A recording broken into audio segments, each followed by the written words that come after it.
Back with the Monte Carlo, we in the process of switched out the rotor and the hub. This is the new hub right now. I haven't put the rotor on yet, obviously. You got your parking brake right here. Got your you got your dust shield for the brakes. And most people don't know how to take the hub off. So once you take the tire off, you're gonna see this. You're gonna see your hub with the disc,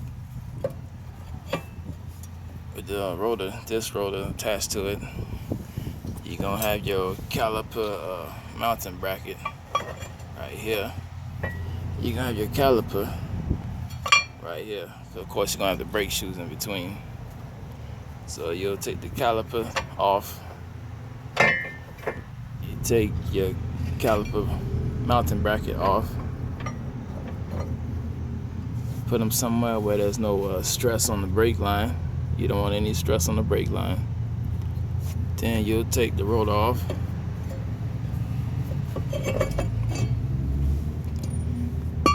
And then you'll have your hub right here. This is the new one, but you'll have the old one. It'll be rusted out just like this right here. The hub. To take the hub off, you got 3 holes. Depending on what type of extension, socket, ratchet you use, you got 4 screws. I'm gonna use the biggest hole so I can show you. There go 1 screw, 2 screw, a 3rd one goes here, come back around, and the 4th one goes here. These are your bolts for the hub. That's what holds the hub to the knuckle. These screws right, these little fine threaded, I don't know what grade bolts they are, but they're pretty strong. These are 10 millimeter. And you take those off, all 4. There's 4 of them. Now, when you take this assembly off, you're gonna have the hub, the parking brake, the dust shield, all that is one piece together. And when you take it off, I'm gonna bring it around the back. Give you an example. Your parking brake got a mechanism right here, which is spring loaded. Before you take the last screw off of this, make sure you take the spring off. Take a grip pliers or a needle nose pliers and take the spring off. Once you take the spring off, it'll take the tension off the parking brake. Make sure your parking brake is not applied either. You don't want it to be applied while you're trying to service all of this back here. Make sure you have blocks in front of the front tire, and make sure you have a block on the other tire, the other back tire. Even though it's raised, it's still on the ground. You'll do one side at a time. If you have a lift, you could do all 4. But I don't have a lift, I'm in the driveway. So basically, take the spring off, release the tension. Then you can take this whole assembly down. Now behind this, you have 2 screws that you're gonna have to take off. You have one right here, and then you have another one right here. I don't know if you can see that. I'm probably gonna have to take this off to show you guys what I'm talking about. I was getting ready to put this back on, but we gonna let me take them off again and show you. So you'll come in and do this. I think I got 2 screws on. So let me take them off.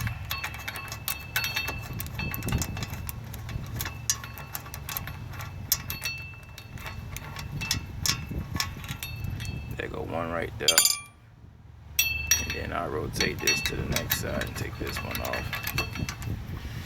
I only got 2 hands, so I'm gonna let my knee help me out real quick.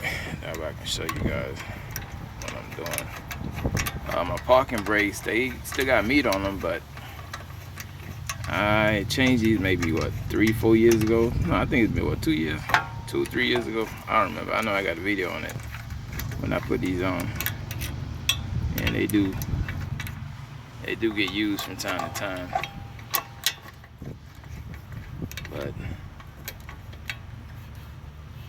let me see if I get this damn screw off without dropping this. I don't want to drop this.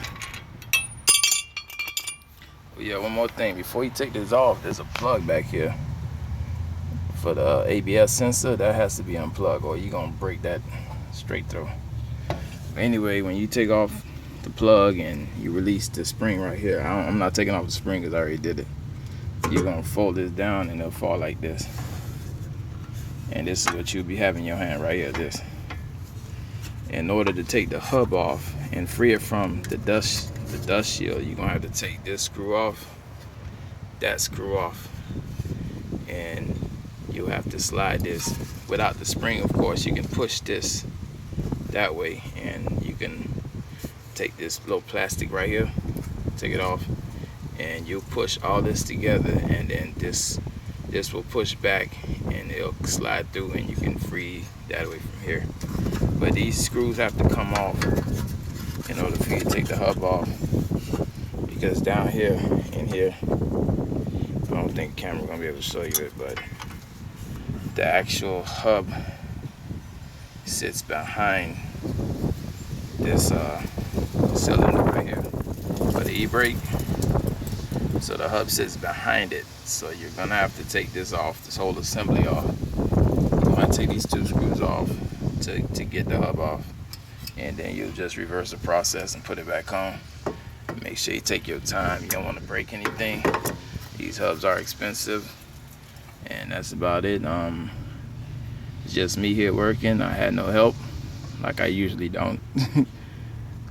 So I'm just gonna, give a little quick updates as I go along. So the hub is coming up next, and then the rotor's gonna be next after the hub, and then we'll do the brakes after this. So I'm putting the hub on, make sure everything's secured, make sure everything moves freely. Then I'll put the rotor on, I'll put the caliper bracket on, then the caliper itself, and then I'll do the other three, and then we'll top off the brake fluid.